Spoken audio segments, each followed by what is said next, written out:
Teman-teman, nama saya Samuel Hejron Manurung dari kelas 12 IPA 4. Sebelum kita memulai renungan kita, alangkah baiknya kita mengangkat satu pujian yang berjudul Pertolonganmu.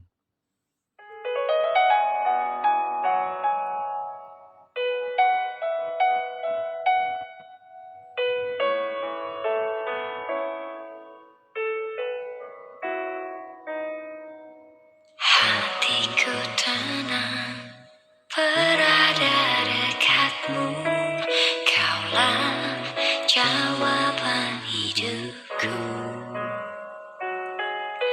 Hatiku tenang berada dekatmu, kau yang pelihara hidupku. Pertolonganmu begitu ajaib, kau telah memikat hatiku. Di saat aku tak sanggup lagi, di situ tanganmu bekerja. Pertolonganmu begitu ajaib, kau telah memikat hatiku. Kini mataku tertuju padamu, ku rasakan kasih-Mu, Tuhan.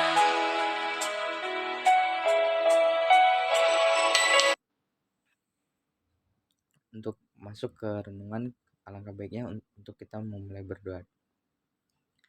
Bapa kami yang bertata di dalam kerajaan surga, ya Tuhan, berkati kami ingin mendengarkan renungan-Mu ya Tuhan. Berkati kami agar bisa memahami isi-isi atas ayat-ayat-Mu ya Tuhan.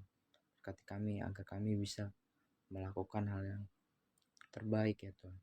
Ya Tuhan, kami ingin membaca renungan-Mu, selalu berkati kami ya Tuhan.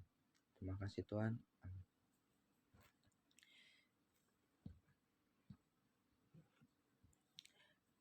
Tema renungan kita kali ini yaitu pergaulan menentukan karakter.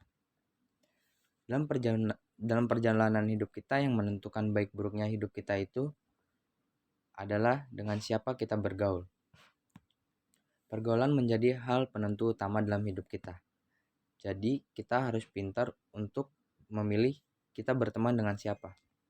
Karena teman-teman kita menentukan masalah yang akan kita temui dan hadapi nanti. Teman bagaikan tombol lift, bisa menentukan kita naik atau turun. Ayat yang saya ambil untuk renungan kali ini ada dalam Amsal 13 ayat 20. Siapa bergaul dengan orang bijak akan menjadi bijak, tetapi siapa berteman dengan orang bebal menjadi malang. Banyak sekali anak muda-mudi zaman sekarang ini salah jalan karena memilih pertemanan yang salah. Karena kebanyakan para muda-mudi dalam memilih pergaulan, mereka hanya mencari orang yang bisa menyenangkan hatinya saja. Dan jika hatinya merasa senang dan nyaman, dia merasa itu yang diinginkannya dan dia tidak peduli lagi apakah orang yang dia ajak bergaul orang baik atau bukan. Banyak alasan mengapa para muda-mudi mencari teman yang bisa menyenangkan hatinya saja tanpa mempertimbangkan yang lain.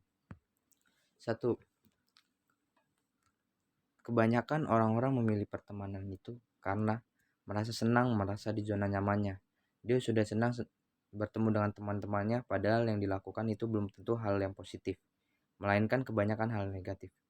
Karena dia merasa senang, karena dia udah menemukan dunianya, walaupun itu hal negatif, dia tetap merasa senang.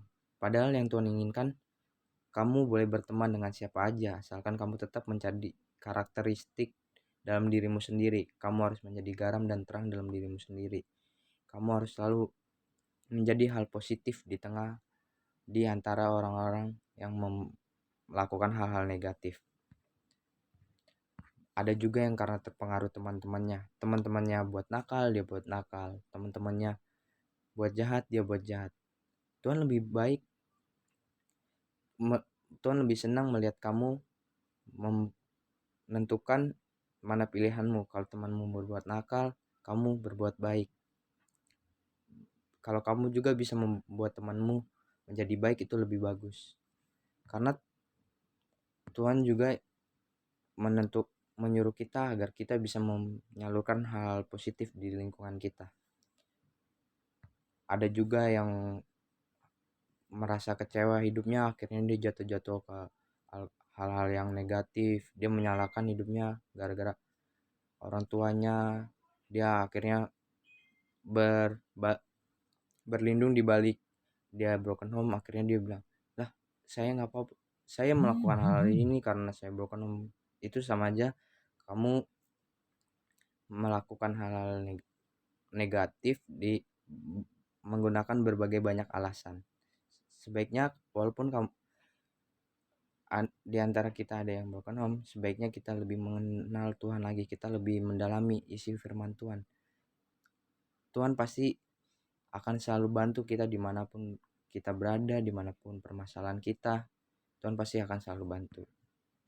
Jadi Tuhan lebih senang melihat anak-anaknya melakukan hal yang positif. Walaupun di lingkungan negatif, dia bisa menjadi garam dan terang, dia bisa menyalurkan berkat. Itu yang Tuhan inginkan. Oke teman-teman, untuk menutup renungan kali ini kita berdoa. Ya Tuhan, kami sudah membaca renungan-Mu ya Tuhan. Berkati kami agar kami bisa melakukan apa yang Engkau inginkan ya Tuhan. Tuhan, pimpin langkah kami di mana kami pun berada, segala aktivitas kami, segala rutinitas kami ya Tuhan. Tuhan, berkati anak-Mu ini ya Tuhan. Hanya di dalam nama Tuhan Yesus kami sudah mengucap syukur. Amin.